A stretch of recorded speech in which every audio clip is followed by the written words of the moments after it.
semuanya, perkenalkan kami dari kelompok 4 yang beranggotakan saya sendiri, Tio Esther.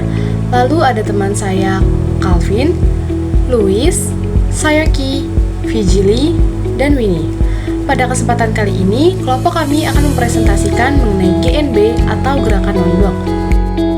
Gerakan non-blok dilatar belakangi oleh munculnya sikap netral dari beberapa negara terhadap kemunculan blok barat yang dipimpin oleh US dan blok timur yang dipimpin oleh Uni Soviet setelah berakhirnya Perang Dunia Kedua pada tahun 1945. Pendiri organisasi GNB atau Gerakan Non-Blok adalah Jawaharlal Nehru, I.R. Soekarno, Josip Broz Tito, Gamal Abdul Nasir, dan Kwame Nkrumah.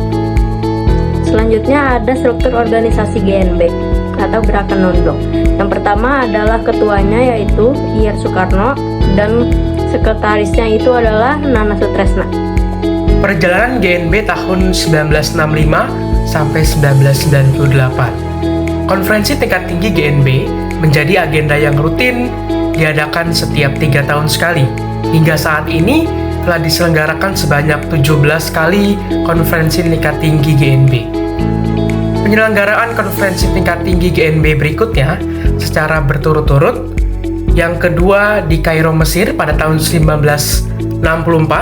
Kemudian yang ketiga di Lusaka, Zambia pada tahun 1970. Yang keempat di Aljazair pada 1974. Dan yang kelima di Colombo, Sri Lanka pada tahun 1976.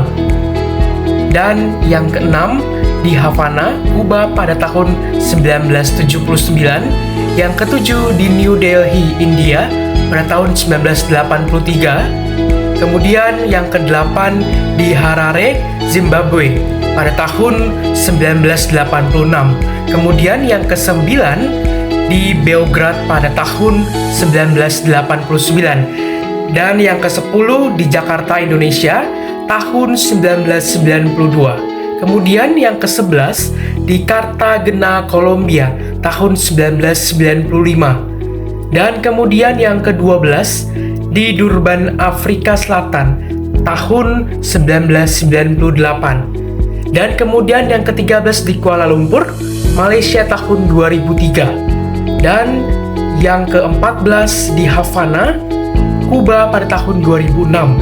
Kemudian yang ke-15 itu di Sharm el-Sheikh, Mesir pada tahun 2009, serta penyelenggaraan konferensi tingkat tinggi GNB yang ke-16 itu di Teheran, Iran pada tahun 2012. Buku peran Indonesia dalam Gerakan Non-Blok karya Ahmad Sofyan. Peran politik luar negeri Indonesia dalam Gerakan Non-Blok adalah sebagai salah satu pelopor yang memprakarsai berdirinya pembentukan organisasi GNB atau Gerakan Non-Blok tersebut. Selain itu, berikut adalah beberapa peran politik luar negeri Indonesia dalam Gerakan Non-Blok.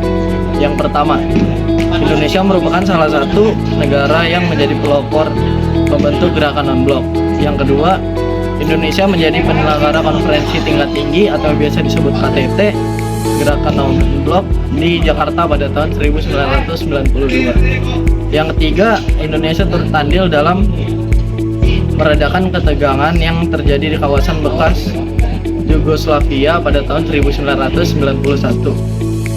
Yang keempat, Indonesia pernah menjadi ketua Gerakan Non-Blok di tahun 1992. Dalam posisi tersebut, Indonesia berupaya menyelesaikan masalah hutang piutang luar negeri negara-negara berkembang miskin serta terpadu, berkesinambungan, dan komprehensif. Yang kelima, Indonesia bersama Brunei Darussalam mendirikan pusat kerjasama teknik selatan GNB di Jakarta sebagai upaya memperkuat kerjasama negara-negara anggota GNB. Kerjasama internasional di tahun 1965 sampai dengan 1998. Yang pertama, Indonesia telah menjadi negara pelopor pembentukan Gerakan Non-Blok. Yang kedua, Indonesia menjadi penyelenggara KTT atau Konferensi Tingkat Tinggi di Jakarta pada tahun 1992. Yang ketiga, Indonesia turut andil meredakan ketegangan yang terjadi di kawasan bekas Yugoslavia pada tahun 1991. Yang keempat, Indonesia pernah menjadi ketua GNB di tahun 1992. Dalam posisinya ini, Indonesia berupaya untuk mengatasi masalah utang luar negeri negara-negara berkembang miskin secara terpadu, berkesinambungan, dan komprehensif. Yang kelima, Indonesia bersama Brunei Darussalam mendirikan Pusat Teknik Kerjasama Selatan GNB guna untuk memperkuat kerjasama antar anggota-anggota GNB.